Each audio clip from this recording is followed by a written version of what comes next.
న్యాయమార్గంలో నడుచుకునే వారికి మానవులే కాకుండా ఇతర ప్రాణులు కూడా సాయం చేస్తాయి.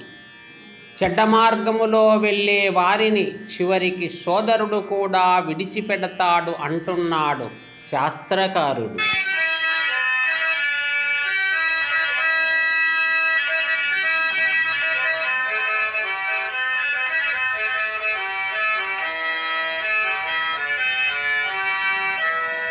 యాంతి న్యాయ ప్రవృత్తస్య తిర్యంశోపి సహాయత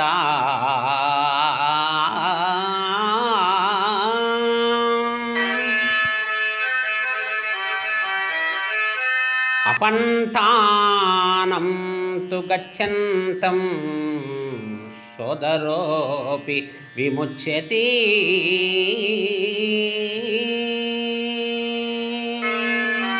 న్యాయ మార్గాన్ని అనుసరించే వాడికి సృష్టిలో సమస్త ప్రాణులు సహాయం చేస్తాయి. ఉదాహరణకు శ్రీరాముడికి వానరులు సాయం చేసినట్లు. తప్పుడు మార్గములో వెళ్ళేవాడిని సోదరుడు కూడా విడిచిపెడతాడు. ఉదాహరణకు విభీషణుడు అన్నగారైన రావణుని వదిలినట్లు అంటున్నాడు శాస్త్రకారుడు.